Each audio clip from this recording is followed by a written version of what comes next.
Good evening. Preventive Pet Care, a talk with Dr. Abraham Jonatan. My only trick. The stars come out on the red carpet for this year's GLAAD Media Awards. And out of the 200 films in this year's San Francisco International LGBT Film Festival, Frameline announces the winners on this September 2012 edition of Outlook Video.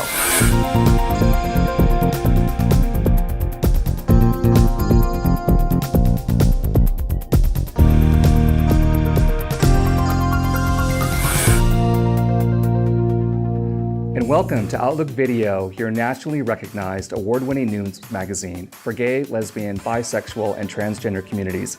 I'm Tom Smith. And I'm Christine Hancock. Good to see you, Christine. So how was Pride San Francisco this year? It was great. We had a fabulous time. I missed it this time, but I bet you guys got a lot of good interviews and had a great time. We missed you. Yes, definitely next year for sure. Yeah, we got some good footage. And Roberta and Jay got bored at one point during the production while they were waiting around, so this is what they ended up doing. Say yay, yay, let's do the time warp again.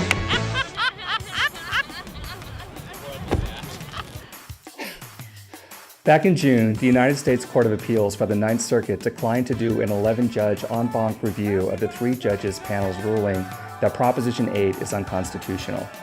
As expected, the Proposition 8 proponents have asked the United States Supreme Court, the highest court in the nation, to review the landmark federal appeals court ruling.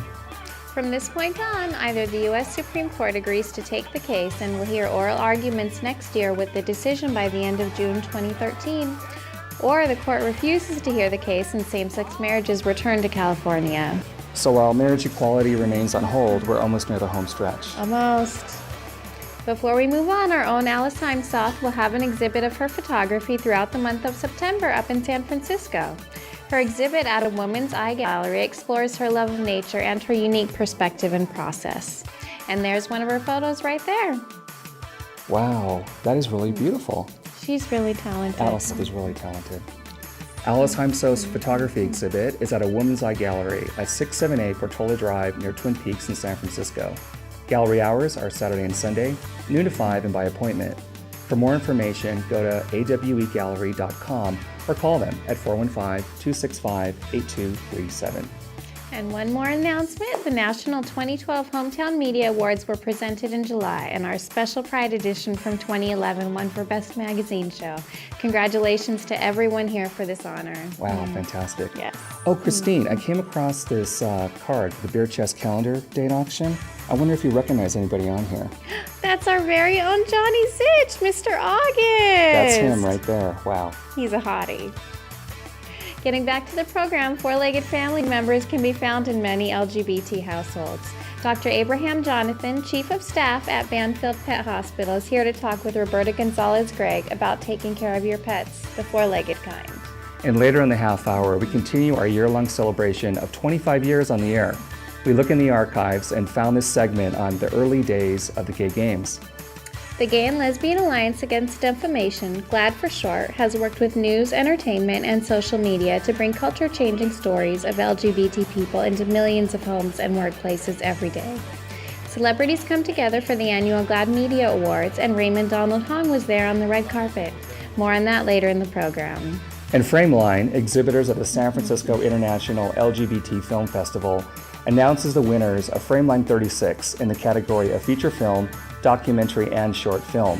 Raymond was at the festival and he brings us the winners list when we get to him later in the half hour. But first, Roberta Gonzalez-Gregg with Dr. Abraham Jonatan.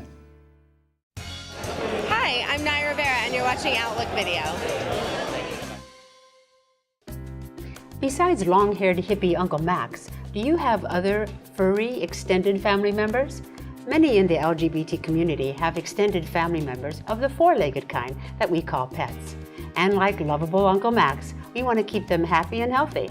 Dr. Abraham Jonatan, Chief of Staff at the Banfield Pet Hospital in San Jose, is here to discuss how to optimize the well-being of our pets. Dr. Jonatan, thank you for joining us and taking the time to come down and talk to us today. My pleasure. We also spoke earlier about how bright and cheery and young you are to be a vet, but you've been doing this for several years. And how many years with Banfield? I've been with the company for about 3.5 years now. And something else that I found interesting is that Banville has pet hospitals all over the U.S. Is that correct? Yeah, we have about 800 hospitals in the United States. Wow, there are that many pets in the U.S.? There's a lot more than you probably could think of, actually. And your specialty is with the very furry kind. Tell us a little bit about that. So I see mostly cats and dogs, but I also see small mammals as well. So I see the gerbils, the hamsters, and the guinea pigs and whatnot. No kidding. So little kids will come in with their little gerbils and such? Yeah. Okay, how fun is that? Okay. I see my neighbors taking their dogs twice a day for like an hour and a half walk. Does that seem excessive, or does that seem pretty what dogs need? I guess like we talked about before, think of it this way. A lot of time when we go to work, we burn off that calories that we take in on a daily basis. When we left for work, our dogs will be on the couch and on the bed sleeping until we get home again. So a lot of the times with dogs, that hour and a half of exercise, or walk or run or fetch and whatnot would be what burns off that calorie for the day. So just like people, they need to go to the gym, so to speak. Work out. And they need to work out. They're just like the rest of us.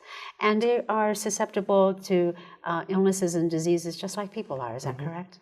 Exercise, for example, one of the most common ailments essentially for dogs and cats nowadays are obesity.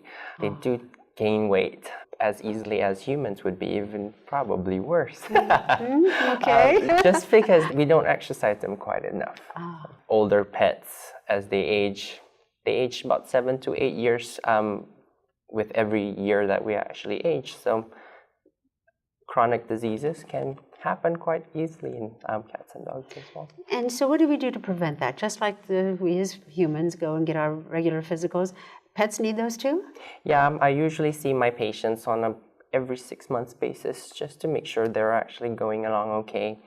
A quote that I hear recently is, they don't have a voice, so be their voice for them. Since they don't have a voice, they can't tell you where it hurts. Exactly. You know, so you do screening for them as well? What I routinely do is, especially when they're older, I recommend at least getting a blood work done on a yearly basis, if you can, on twice a year basis, to see the changes and their insights, essentially. So they are susceptible to diseases too, cancers? The most common diseases in cats and dogs that's associated with age are common diseases in humans as well. So things like diabetes, thyroid diseases, for example, kidney diseases, as well as, like you mentioned it before, tumors and Yes. So it's important cancer. for our pets to get regular physicals too. And you do this all on site at your hospital, is that correct? All of our hospitals are full-service hospitals, so we have our own labs, our own diagnostics equipments, and we do surgeries and whatnot as well. And you perform those surgeries yourself? Yes, I do. And speaking of surgeries, you have a little bit of scarring tissue there yourself, but is that from some of your feistier pets? From my feistier patients, they're my battle scars, I call them. Okay. It happens on the everyday basis nowadays, so it doesn't faze me as much anymore. Okay, which is the fiercest of those little feisty guys? Well, with dogs, having Chihuahuas is actually, California is probably the biggest population of Chihuahuas around, and I always call Chihuahuas the land shark, because they tend to be very agitated when they come to a foreign place. Yes. Oh my goodness. And so they can be pretty feisty, huh? They could be pretty feisty. They're a lot more scared than they are aggressive, though. Okay, all right, so watch out for those little Mexican, we knew they were little and bad. Well, we're going to take some more time at another time and speak some more about those feisty little furry four-legged animals. We appreciate so much that you've come down today to discuss it with us. So we want to talk some more about what we can do to take very good care of our four-legged furry friends. Sure. Thank you so much for joining us today. Roberta. And all of you who want to get some more information, take a look at your screen, and you can see Dr. Abram Jonathan's information there, and where you can take those four-legged friends to get some good care.